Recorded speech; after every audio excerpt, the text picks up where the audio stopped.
ಇದರಿಂದ ಒಂದಂತೂ ಸ್ಪಷ್ಟವಾಗಿ ಗೋಚರ ಆಗ್ತದೆ, ಏನ್ ಕಾಂಗ್ರೆಸ್ ಪಕ್ಷ ಇಡೀ ದೇಶದಲ್ಲಿರ್ಬೋದು, ಬಿಹಾರದಲ್ಲಿರ್ಬೋದು, ಕರ್ನಾಟಕ ರಾಜ್ಯದಲ್ಲಿರ್ಬೋದು, ಜಾತಿಗಳ ಮಧ್ಯೆ ವಿಷಬೀಜವನ್ನು ಬಿತ್ತುವ ಮೂಲಕ ಒಡೆದಾಳುವ ನೀತಿಯನ್ನು ಏನು ಅನುಸರಿಸ್ತಾ ಇದ್ದಾರೆ, ಕರ್ನಾಟಕ ರಾಜ್ಯದಲ್ಲೂ ಕೂಡ ಸೇರಿದಂತೆ. ಅಲ್ಪಸಂಖ್ಯಾತರ ತುಷ್ಟೀಕರಣ, ಓಲೈಕೆ ರಾಜಕಾರಣ, ಇದು ಯಾವುದರಿಂದನೂ ಕೂಡ ಜನರ ವಿಶ್ವಾಸನ ಗೆಲ್ಲೋದಕ್ಕೆ ಸಾಧ್ಯ ಇಲ್ಲ.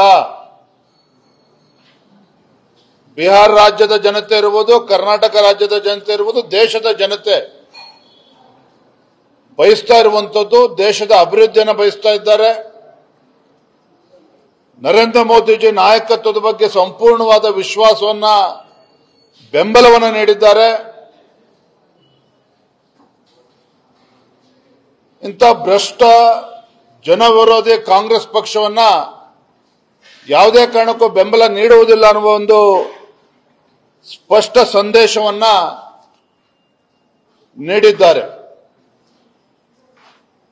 Yes sir.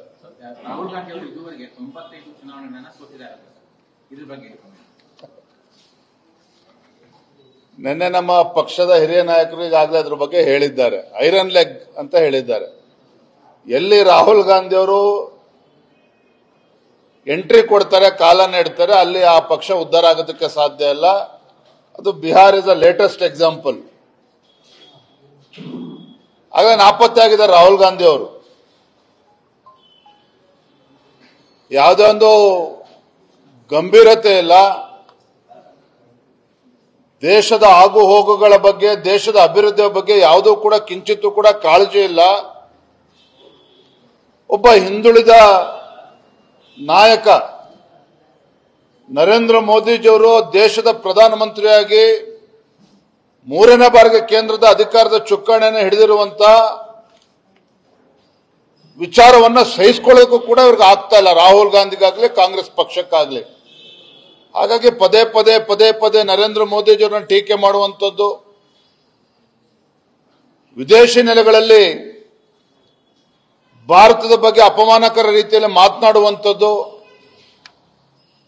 ಇದು ಖಂಡಿತ ರಾಹುಲ್ ಗಾಂಧಿ ಅವರು ಒಬ್ಬ ಮಾಜಿ ಪ್ರಧಾನಮಂತ್ರಿಗಳ ಮಗನಾಗಿ, ವಿರೋಧ ಪಕ್ಷದ ನಾಯಕನಾಗೇನು ಇದ್ದಾರೆ, ಅವರಿಗೆ ಆ ಶೋಭೆ ತರುವಂತದ್ದಲ್ಲ.